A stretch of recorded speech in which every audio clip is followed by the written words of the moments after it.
When you gain confidence in these laws of the universe, you'll be joyful no matter where you stand in relationship to anything you want. So when we began here today, we asked the question, so what's this belief thing? I want it, but I don't believe it because I haven't yet seen it. So a logical person would say, well, if I haven't seen myself do it, but I need to believe I can do it in order to do it, doesn't it seem impossible? And we say, not when you believe in the laws of the universe, not when you understand law of attraction, not when you understand that you are non-physical energy first and foremost. You don't have to believe that you can accomplish that specific thing. You just have to believe that you can accomplish anything. You just have to understand that the universe has your back, that the law of attraction will yield to you the equivalent of what you're offering vibrationally. You just have to believe that your emotions never lie to you, that your emotions every time give you the feedback that lets you know whether you're in vibrational alignment with what you want or not. So over time, we've offered many different analogies, but our favorite one so far is this.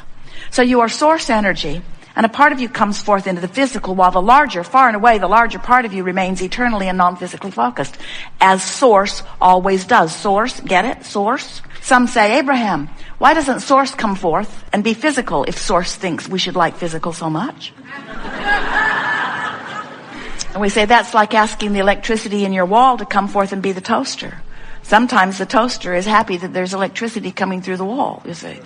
And so it's the same thing. Source is source, and you are an extension of source out here on the leading edge.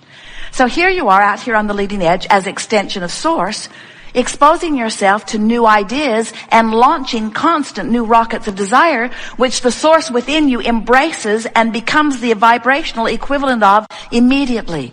And when that happens, there is a vibrational disparity between you and the physical and you and the non-physical. In other words, the non-physical you not only believes that this can be, but knows it. Not only believes and knows that it can be, but already is it. Already is it. It's already done, vibrationally speaking. When you ask, it's done. There's just one little thing you have to do as you are physically focused, and that is you have to become a vibrational match to what you're asking for. So over here, where who you really are is, and where the culmination of all of your rockets of desire are, and where the source within you in its expanded version because of you is, we're calling this the vortex of creation. It's the vortex. It's a vibrational reality. We talked earlier about how when you look at something that's already manifested in your reality, you say, well, I can believe that because I can see that. I believe my chair would hold me, and I believe the sun will come up in the morning because I've seen it enough that I believe it. There's a lot of things that I believe because I'm witnessing the manifestation of them. And we say, if you will decide today that you're not going to need to witness the manifestation of something before you believe it, you will become the creator who can create anything that you desire. And we want you to understand that it's easy to do because over here in your vibrational reality, by the way, this is the reality that precedes all manifested reality, so don't feel bad. Sometimes our physical friends think, oh, well, yeah, vibrational reality. I'm rich there. I'm skinny too. But what we want you to understand is the vibrational reality always precedes the reality. And if you have knowledge of the existence of this vibrational reality, if you know about this vortex, do you know what happens over here in this vortex of creation? Law of attraction is responding to the desire and causing a culmination, assembling all cooperative components. So everything that is necessary for the achievement of anything that you want has already been assembled. The question that we want to ask you is, are you a cooperative component? Or are you over here keeping alive a belief of doubt that contradicts what you're asking for? And the answer to the question, if you are feeling negative emotion, then you're keeping alive a vibration that contradicts it. Because if you're even hoping, you're over here on the edge and the vortex is taking you in. In other words, this is a power. and it will bring everything that matches it. But if you're over there beating the drum of why you want it, in other words, I want it because it's miserable not having it, I want it because I don't have it and I don't like not having it, as you beat that drum, you keep alive in yourself, active in your vibration, a frequency that prevents you from being brought in. If you could meditate, you'd stop your resistance and in you'd go.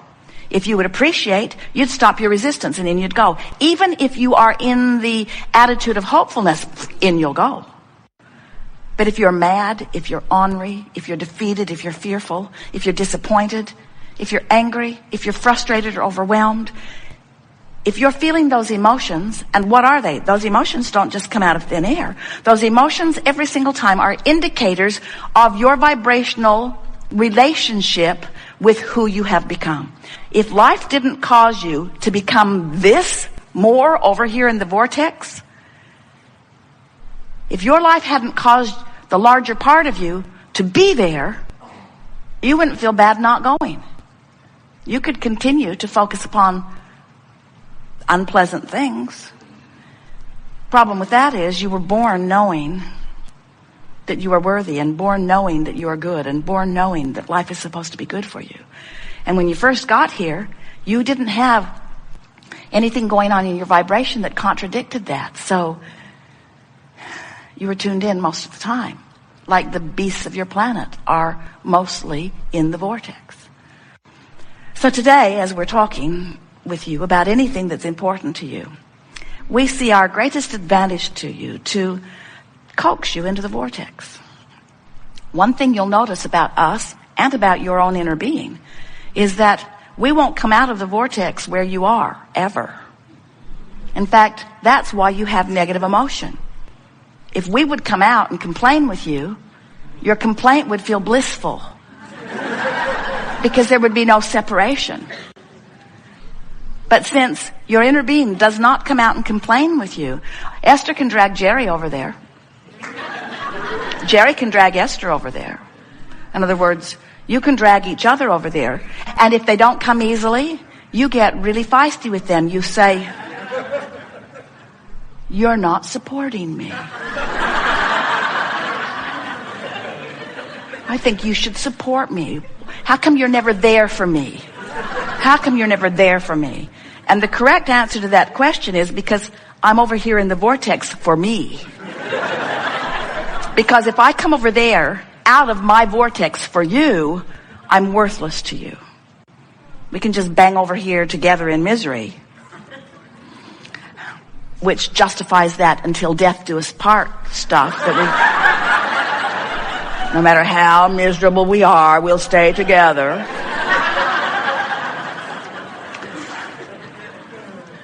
But the source within you will not come out of the vortex when you are focused upon something that activates within you something different than you are. You are a lover. And when you hate, you're separating yourself from who you are. Separation's too strong a word because you cannot ever sever yourself from that. And sometimes you think you would like to. In other words, when you are really vibrating in opposition to who you are, it feels miserable.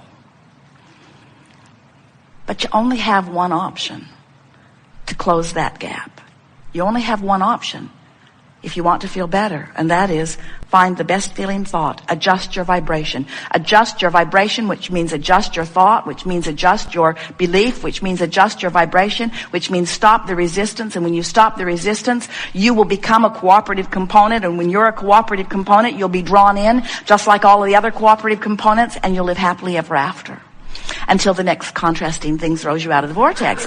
But no problem. Once you get out, it's no problem because you know how to get back in. And you know, also, we want you to remember that there are 3 steps to the creative process. Step 1 says, contrast will cause you to ask. That's normal. That's why you came forth. You said, I will expose myself to contrast so that I can define with greater clarity desires in this leading edge time-space reality. That really is what you said. So step 1 is important to the creative process. Just don't make a career of being in step 1. Let the contrast help you take step 1, and source will take step 2. Your inner being, source, law of attraction will gather together all cooperative components. Step 2 is not your work. When you ask, it is answered, it is given, it is done.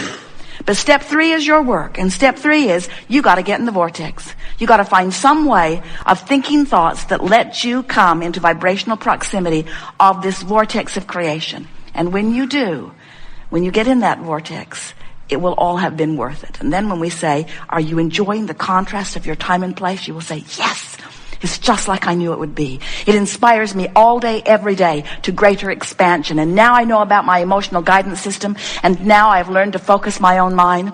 I don't stay focused long on things that bother me. But I'm not bothered by being bothered, because every time I feel negative emotion, I say to myself, oh, good, I'm having a step 1 moment. That means source is on the improvement of my life experience. But I'm no longer making a career out of the step 1 moment. I'm getting myself into the vortex, into the vortex, into the vortex as quickly as possible. Good. Now you know everything that is important to know about who you are, where you came from, why you're here, what's it all about. Get into the vortex and milk it for all it's worth, and stay there and feel the resonance of it and know who you are. And the more you're in that vortex, the more you become unwilling to hang around outside of it. And the more you're in it, the more you feel the familiarity of it. The more you tune your awareness to what it feels like when you're in and out, until you'll become, as Jerry's describing himself, you just barely brush across the surface of something that isn't up to speed with who you are, and it gives you prickles. Not because you've done something awful, but because it's not who you are. It doesn't resonate with who you are. Life is supposed to feel good to you. You are powerful beings, and you've come forth with great reason. And we really do. We make too much of all of this. Just find things that feel good and focus on them. And when you find things that don't feel good and you're focused upon them, say, hey, I'm focused upon something that doesn't feel good. Why would I focus upon something that doesn't feel good? There must be something that I could focus upon that feels better, and then feel for it and find it, and feel for it and find it, and feel for it and find it, until you come into alignment, till you close that gap, till you tune yourself to the vibration of all that you've become. We've enjoyed this interaction immensely. It is exhilarating to come together with those like you who are reaching for the fulfillment of who you are.